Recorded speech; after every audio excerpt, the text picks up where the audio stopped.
If you don't know what you're doing, it's a jungle out there. Close, potential buyers are being warned. Now is a great time to buy, and that window of opportunity is closing. I thought you might be interested in the latest National Australia Bank quarterly residential property survey, just released relating to the June quarter of 2015. Now, their chief economist said that the overall sentiment improved in Victoria and remained solid in New South Wales. However, it fell in all other states and quite heavily in South Australia and Western Australia, with both of those states recording their weakest index results since the NAB survey commenced.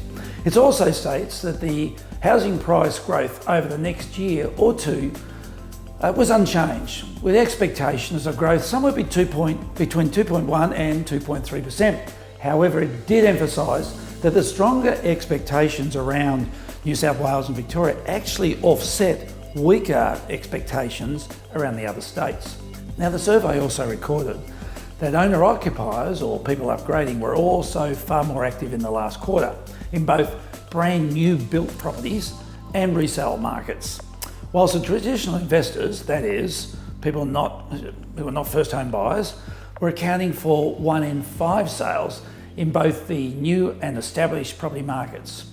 The National Australia Bank itself is forecasting average national house price growth will be about 6.1% through the entire year of 2015. It said there will be wide variances in capital cities, and capital growth is expected to lead mainly through the Sydney markets at 10.2%, Melbourne at 6.5%, while gains in a city such as Brisbane will be 4% and Adelaide at 0.9%. And they're in fact forecasting a drop in a city such as Perth, where they think the drop will be about 3.8%.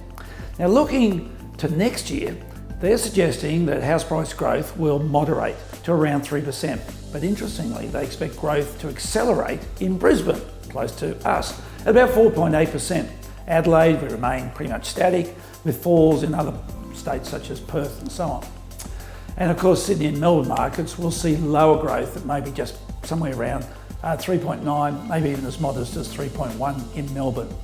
They did touch on foreign investment and noted that foreign buyers pulled back a little in the purchasing of new properties in the June quarter, with their share representing just 12.8% of all purchases. They also noted that foreign buyers were more active in the resale market, with their share of purchases up at 8.6%. And of course, to be able to buy in this segment of the market means that these foreign purchasers, well, foreign by birth, most probably are actually now Australian citizens, with the appropriate visas authorising to buy Australian real estate. Now, the colourful map on screen right now will show you the suburbs tipped to enjoy above average capital growth moving forward. There's only 31 in the entire country, and more in Queensland than any other part of Australia, and deservedly so. The Gold Coast is featured as an area to enjoy the above average growth, most deservingly so. Finally, in regards to the housing finance information, we see that the latest release figures, and this relates to May 2015, saw $31.1 billion in housing finance commitments for that month, which was down 4.4% from the previous month of April, which was an all-time record for Australia at $32.6 billion. Looking in more detail, we see the value of owner-occupied housing fell a notable 5.3%, whilst investors and their commitments were down 3.2%. However, lending to investors was at an all-time record, up at 41.9% of the total commitments. But when you exclude refinancing and just look at new lending to investors, they were a massive 52.5% of all lending in the country. We also see that 3.6 billion of the commitments in May were for brand new developments, whilst $21.2 billion were for buying resale properties. So this will be an interesting one to watch moving forward. Has the volume of buyers peaked in April? Are we now seeing a slowdown trend? Now, that has to happen at some time, as the volume of real estate sales can't just keep going to new levels month after month and at the frantic pace that we've seen over the past year or so.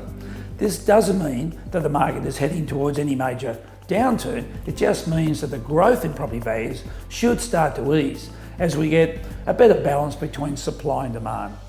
However, we should keep an eye on whether listings into the market increase, because if buyers drop off a little and if listings increase, then the equilibrium definitely starts to shift. If you don't know what you're doing, it's a jungle out there.